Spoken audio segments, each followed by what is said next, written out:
Et sur les yokai, j'espère que vous allez bien parce que c'est Oitaku qui vous parle et aujourd'hui nous allons parler du peuple lunaire de One Piece.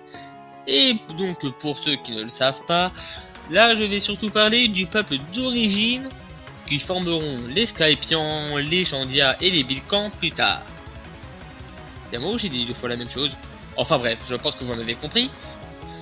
Donc nous allons parler du peuple lunaire. Donc le peuple lunaire, qu'est-ce que c'est? Donc déjà, qu'est-ce que la Lune pour eux? Car la Lune avait également un nom pour eux, qui s'appelait Bilka. Donc littéralement les Bilkans ont pris le nom de leur ancienne terre pour leur nouvelle terre justement. Et la Lune deviendra plus tard la Fairyverse au fur et à mesure, qui deviendra une véritable légende pour les Bilkans, ce qui rendra Ener envieux et voudra absolument aller sur la Lune, ce qui réussira bien entendu. Je crois que ça doit être l'une des rares personnes qui a réussi à atteindre son but quand même, hein. Et qui soit encore en vie surtout. Mais bon, malheureusement le peuple lunaire a dû descendre sur Terre par manque de ressources. Bon, ça c'est des choses qui arrivent. Mais bon, qu'est-ce qu'ils faisaient sur la Lune avant d'être en manque de ressources? Bah, c'est simple, ils avaient une technologie particulièrement avancée. Ils construisaient des petits robots, ils ont construit un espèce de générateur d'énergie. Enfin, générateur c'est un bien grand mot. Mais bon, c'est tout ce qu'on sait pour l'instant de ça. Et donc, par manque de ressources, déjà, qu'est-ce qu'ils veulent dire? Est-ce que c'était par manque de ressources par rapport à la nourriture ou par rapport à leur technologie? Je pencherais déjà plutôt pour la première, ce serait déjà beaucoup plus logique. Mais bon, cela reste comme mon avis personnel. Et ils sont donc descendus sur Terre, ce qu'ils appelaient l'étoile bleue, je ne sais plus si... Il me semble que ça a été dit quelque part dans l'un des chapitres. Et donc l'étoile bleue, donc la Terre, ils y sont descendus il y a au moins 1100 ans. Car selon Nico Robin, Chandora a été prospère il y a au moins 1100 ans, et c'est la date la plus ancienne qu'on connaisse concernant ces trois peuples, du moins pour le moment. Mais bon, pour l'instant, juste dire ça n'emmène pas à grand chose. C'est pourquoi nous allons étudier les fameuses fresques qu'a vu Ener sur la Lune. Nous allons donc déjà parler de la première. L'énorme structure vert-bleu que j'ai mis, c'est tout simplement la Lune. Pour l'instant, rien de bien méchant. La boule jaune, c'est le fameux générateur d'énergie que j'ai mentionné, car c'est pas réellement un générateur, mais plutôt un distributeur, pour utiliser le terme un peu plus correct selon moi. Celui qui a les ailes bleues, il représente les Skypians, celui qui a les ailes rouges représente les Bilkans, et celui qui a les ailes vertes représente les Chandia. Encore une fois, rien de bien compliqué. Et ceux qui ont un trait rose sur la tête, c'est tout simplement les automates qu'ils ont construits. Bon, mis à part qu'ils ont des petites ailes, une moustache un peu trop significative et des lances, il n'y a pas grand chose à dire. Mais bon, on peut déjà déterminer certains rôles de ces trois personnes pour rapport à ces petits soldats. Car le Chandia semble les construire, vu de la position de la main du Bilkan, c'est comme s'il les programmait, comme s'il leur donnait la connaissance, et les Skypians, semblent les diriger. Encore une fois, rien de plus, rien de moins, j'ai rien d'autre à dire concernant cela. Bon, pour l'instant, c'est tout ce qu'il y a à dire concernant le côté lunaire de cette fresque. Concernant le côté terre, donc ce qui représente la fameuse étoile bleue, c'est tout simplement le rond noir avec les quatre mers représentées par le bleu foncé, donc North, West, East et South Blue, donc pour l'instant tout est logique. Ce qui coupe en deux le rond noir en bleu clair, c'est Grand Line et par extension le Nouveau Monde, et donc la ligne brune représente tout simplement Red Line. Et ça, cela concerne juste la Terre. C'est quoi ce qu'il y a juste en dessous et à gauche de cette Terre? Selon moi, c'est tout simplement Jaya et Skypiea. Et si vous vous demandez c'est quoi ces ronds noirs, c'est tout simplement, pour moi, c'est tout simplement des ronds qui étaient de base blanc, mais que j'ai mis en gris, parce que selon moi, ça représente un effet de déplacement ou un truc du genre. Donc, et en plus, on peut également voir une personne qui se cache un peu. Et pour l'instant, on va déjà s'occuper de ce que je parlais. Pourquoi je considère que c'est Jaya avec Skypiea? Tout simplement à cause de la même flèche bleue qui est sur la Terre, qui monte vers le haut, avec les points noirs, les trois points noirs qui sont juste en dessous. Pourquoi je pense c'est ça pour moi la petite clé. c'est tout simplement le Cognac Stream. Je pense que ça, il y a énormément de personnes qui l'ont deviné. Hein. Mais bon, le seul endroit où on sait qu'il y a des Cognac Stream, c'est justement Jaya, qui mène à Skypiea justement, qui a un peu une voix qui tout double. Et donc, cette personne mystérieuse, qui ça peut être? Bah déjà, soit on prend la facilité et on considère que c'est tout simplement un ancien habitant de Jaya, tout simplement, hein, rien de plus, tout simplement, mais oui, bien sûr, tout simplement, je veux dire. Et donc, et selon moi, cette personne semble communiquer avec le Skypian, si on considère la position du Skypian et de cette fameuse personne.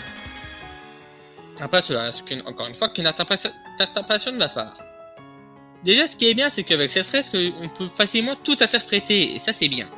Et pour ceux qui se demandent, c'est quoi ce que j'ai entouré en rose, c'est tout simplement les Spices ou automates qui ont été construits par le Dr Tsukimi. D'ailleurs, à noter que la position qu'a le Dr Tsukimi quand il a construit ces automates ressemble beaucoup au Chandia. Après, cela reste peut-être qu'une coïncidence. Mais bon, pour ceux qui vont me dire les coïncidences dans One Piece, ça n'existe pas, bah, désolé du terme, mais je vous pisse à l'arrêt. Ça, c'est vraiment l'argument trop facile. Ensuite, on va passer à la deuxième fresque, qui est déjà beaucoup plus chiante à décrypter. Bon, déjà, nous avons toujours les mêmes trois personnages, nous avons toujours les deux automates, et nous avons toujours la lune. Sauf qu'il y a déjà cette mystérieuse écriture rouge derrière les automates lunaires, donc toujours avec les traits roses, qui selon moi représente probablement le nom de le nom de la lune, Bilka, enfin Bilka plutôt. Et il est même possible, si ça se trouve, que ce soit des poneglyphes. Mais bon, sachant qu'on représente déjà les trois peuples qu'on peut trouver sur ces fresques, les trois personnages, aux trois différentes armes antiques, à croire que tout viendrait de chez eux, quoi. Tout vient de la lune, littéralement. Mais bon, c'est toujours une piste à creuser, hein, sait-on jamais. D'ailleurs, en parlant des trois personnages qui représentent donc les trois armes antiques, cette théorie dit donc tout simplement que celui qui a l'espèce de poiscaille sur la tête représente Poséidon, sachant que Kashigami, quand il est apparu pour la première fois dans le flashback il y a 400 ans, bah, il est sorti de l'eau, et la plupart des rois des mers sont plutôt serpentoïdes, donc c'est possible que ce soit également un nouveau lien avec Poséidon, sachant que le poneglyphe détenu par les Chandia dit justement l'emplacement de Poséidon. Même les Chandia même les personnes présentes, surtout les Chandia et Skypian, étaient surpris que ça représente justement cette arme antique. Même eux, ils étaient surpris de cette information. Et Pluton est assimilé à celui qui a les ailes rouges, donc les Bilkans. Déjà par rapport à son chapeau qui a fait un peu penser à un vaisseau de guerre, mais on peut également penser éventuellement que si et seulement si les plans de l'Arche Maxime d'Ener vient de Bilkan, bah ça fait encore un lien supplémentaire parce que entre l'Arche Maxime qui peut détruire une île et Pluton qui est censé être une arme de guerre qui peut pulvériser une île, bah d'un pas à l'autre, il y a un petit pas, hein, vraiment un tout petit. Et ensuite, bah, on assimile forcément le dernier qui reste, au dernier qui reste. Donc, les Skypians à Uranus. Mais bon, est-ce qu'on pourra relier facilement le Skypian quand on saura ce que c'est Uranus à cette arme? Ça, l'avenir nous le dira. On peut également voir sur cette fresque qu'il y a le soleil au-dessus des trois personnages. Et selon moi, c'est peut-être si on considère que ces trois personnages ont toujours un lien avec Uranus, que ces trois personnages ont un lien avec les trois armes antiques, que le soleil est un lien avec Uranus. Parce qu'à moins que ce soit la source de la puissance de feu de Pluton. Mais bon, Uranus est beaucoup plus lié au soleil que Pluton, oui, je dis pas de conneries. Donc c'est une idée à creuser. Ensuite, nous avons également les trois créatures en dessous de la lune.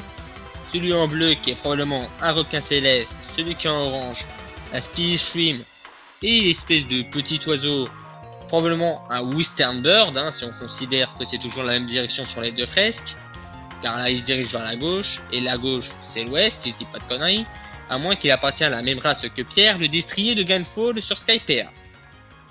encore une fois, les interprétations sont libres. Mais une chose est sûre, c'est que ces 3 créatures sont des créatures qui viennent justement des alentours de Skypiea, car c'est les points blancs que j'ai encore une fois colorisés en gris représentent parfaitement cet effet de flottaison, donc c'est certainement la mer Blanche. Et ensuite, c'est que de l'inconnu, Et là, j'entends très peu de personnes en parler dans les différentes théories, mais c'est quoi cette espèce de truc en dessous des 3 personnages à gauche? C'est quoi ces trucs? Est-ce que c'est la mer? Est-ce que c'est Jaya? Ah non, ça peut pas être Jaya. Jaya est représentée par littéralement une tête de mort. Ce serait à cause d'une mauvaise interprétation? Est-ce que ça représenterait justement Skypiea? Est-ce que ça représenterait Bilkan? Là, les informations sont... Là, je suis plus que confus par rapport à cet amas qui ressemble pour moi plus à un plat de spaghetti qu'autre chose. Oui, je l'ai dit, pour moi ça ressemble à un plat de spaghetti. Cherchez pas, ça me donne faim, il faudra que je pense à bouffer. Et surtout, personne parle de cette espèce de truc que j'ai colorié en vert. C'est quoi ce truc? On dirait un Zarbit de Pokémon. Et j'entends jamais personne parler de ce truc. Est-ce que c'est la volonté du dé? Une représentation de la voix de toute chose? Qu'est-ce que c'est? Juste, qu'est-ce que c'est? J'ai jamais rien vu concernant cette saloperie. Et genre, jamais. Aucune information. Si vous avez une piste concernant ces deux trucs, dites-le moi en commentaire, parce que là, j'ai aucune idée de ce que ça peut représenter. Et ensuite, maintenant, on va se poser des questions. Déjà de 1, pourquoi ce peuple qui était uni de base sur la Lune se sont séparés en arrivant sur Terre? Les Chandiens ont loupé Skypiea, c'est ça? Il y a eu un coup de vent et les Bilkans ont été emportés sur leur nouvelle île par rapport à Skypiea? Qu'est-ce qui s'est passé au juste? Deuxième question, comment ils sont passés d'une civilisation technologiquement avancée à plutôt primitive? Parce que autant les Skypians et les Bilkans, je peux leur pardonner, ils n'ont pas de terre à disposition. D'ailleurs, c'est pour ça que les Skypians vénèrent Laveur, ce qui représente la terre justement. C'est parce que pour essayer de faire pousser des citrouilles sur des nuages, vous verrez que c'est pas évident, hein.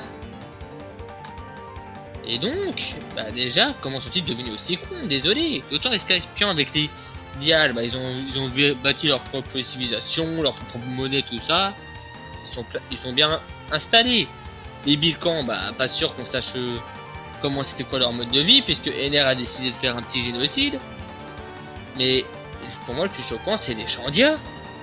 Comment ils sont passés d'un peuple technologiquement avancé, sachant qu'ils sont en plus sur de la terre, littéralement, à un peuple qui s'approche des Indiens, des Amérindiens pour être précis, avec des vieilles lances toutes pétées, ce genre de choses. En plus, ils avaient de l'or à disposition. Et l'or, ils s'en battaient royalement les couilles. Pourquoi vous n'utilisez pas cet or pour rebâtir une civilisation technologiquement avancée? C'est quoi votre problème, les gars? Y'a que moi que ça choque? Bon, y'a que moi que ça choque. Ensuite, est-ce que la théorie concernant leur lien avec les armes antiques est-il véridique? Est-il véridique? Est-ce que ça leur... Et si c'est le cas, c'est quoi leur lien avec justement les armes antiques? Parce que je vous rappelle que les poneglyphes sont liés aux siècles oubliés, et par extension à l'ancien royaume qu'ils ont voulu faire oublier. Et encore plus aux armes antiques. Donc s'ils sont liés aux armes antiques, ils sont forcément liés à l'ancien royaume. Sachant que les Chandias se sont bien fait démonter la gueule à cause d'un poneglyphe qu'ils gardaient.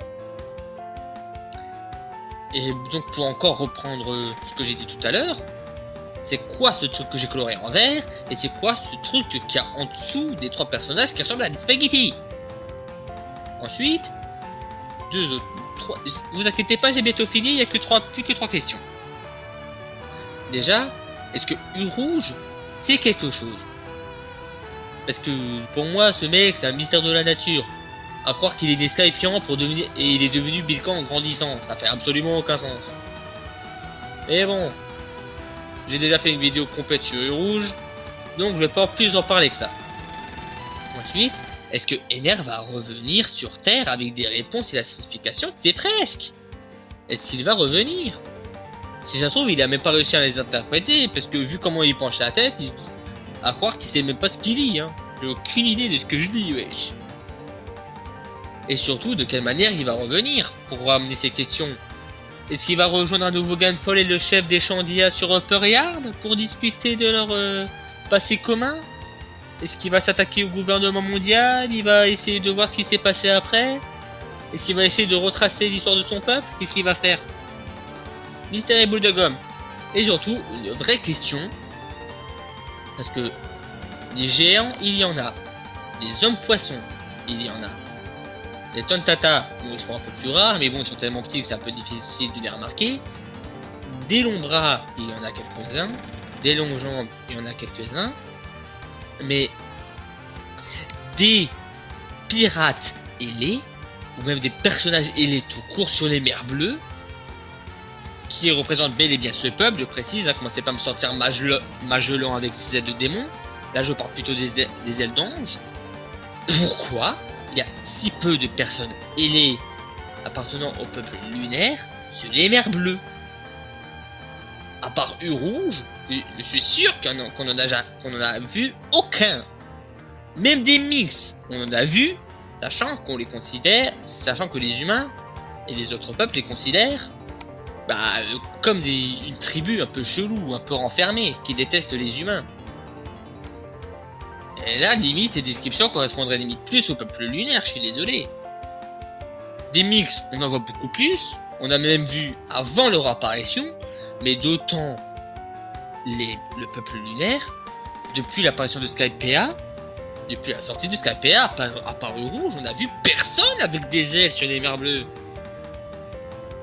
Cela cache quelque chose ou... Et c'est sur quelques mots que je vais vous laisser. C'était Onitaku. Allez, ciao!